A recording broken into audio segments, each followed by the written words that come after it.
ભણગોર ગામ, લાલપુર તાલુકો, Surendrasinh Gajubha Jadeja, mobile number 9996977065.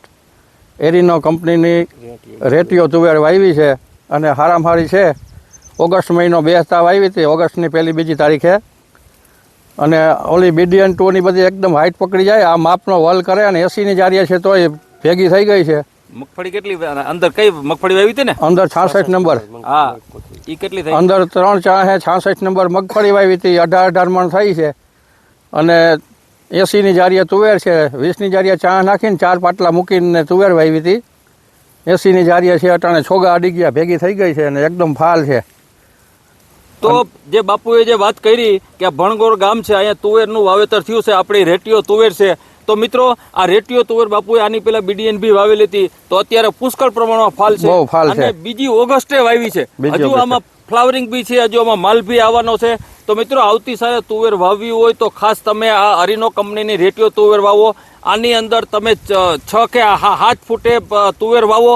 અને મગફળીમાં અમારી અરીનો કંપનીની ઓતરા જાત આવે છે કે રીનો કંપનીની મીનાક્ષી આવે છે. બેમાંથી ગમે એ જાત વાવી શકો અને 110 દિવસે નીકળે. આ 160-70 દિવસે થાય. બાપુએ જો 18 મણ મગફળી કરી લીધી અને હજુ આમાં જેટલી તુવેર, જેટલા વીઘે જેટલી તુવેર થાય એટલી જો આવે 25 મણ કહે છે. જો આવે 25 મણની વાત કરે છે. તો મિત્રો, આવતા વર્ષોમાં તમે ખાસ ખ્યાલ રાખો કે મગફળીમાં ઓતરા અથવા મીનાક્ષી વાવો અને વચ્ચે તમે તુવેર વાવી દો, તો તમારે શિયાળુ પાકના વાવેતર કરવાની જરૂર ન પડે. શિયાળુ પાકમાં બાપુ આજે એને ઉગાડવું ને ખેતી કરવી ને ખાતર નાખવું, ઉગે ન ઉગે. અને આ તો 80ની જાડીએ ડ્રીપ ઉપર છે. આ ડ્રીપ ઉપર છે. તો અત્યારે તુવેરનો પાક જ એકદમ લીલોછમ છે, થોડીક મોડી વાવેતર છે.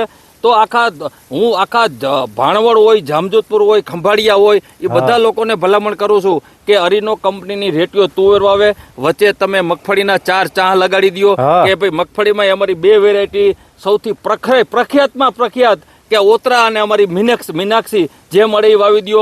અને તુવેરમાં તો રેટિયો જ વાવજો, બરાબર ને? રેટિયો તુવેર બહુ સારી થાય બાપુ. રેટિયો તુવેરના એટલા બધા ચાહક થઈ ગયા છે. આવતી સાલ કેટલી રેટિયો વાવવાના? આવતી સાલ મારે બધી જમીનમાં રેટિયો જ વાવી છે. 60 વીઘાની તો પ્લાન છે જ બાપુ. 60 વીઘાની રેટિયો તુવેર વાવવા માંગે છે. તો મિત્રો, આટલો જો ખેડૂતોનો વિશ્વાસ હોય અને અમે આટલા બધા કેટલા ખેતરોની વિઝિટ લઈ અને તમને આટલી માહિતી આપતા હોય, વચ્ચે 3 ચાહ માંડવાના કરી નાખીએ. હા, ખેડૂતોએ ખાસ આ કરવાની જરૂર છે, જેથી કરીને આપણી ખેતી ટકી શકે. કપાસમાં હમણાં છેલ્લા 2 વર્ષથી ઉત્પાદન નથી આવતું, તો એના બદલે 2 પાખારા મગફળી ટેકામાં જતી રહીએ, તમારી તુવેર ટેકામાં જતી રહીએ.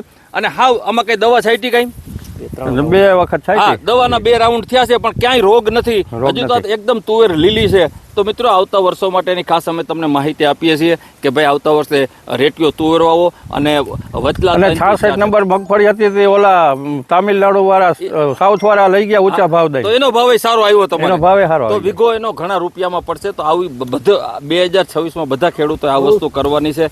ફરીથી બાપુએ અમને એના ગામ બોલાવ્યા ઠેઠ ભણગોરમાં, અને એનો ખૂબ ખૂબ આભાર. અમારી રેટિયો તુવેરની પસંદગી કરી એના બદલે બી ખૂબ આભાર. આ પંચવટી એગ્રો લાલપુરથી તમે આવ્યા હતા.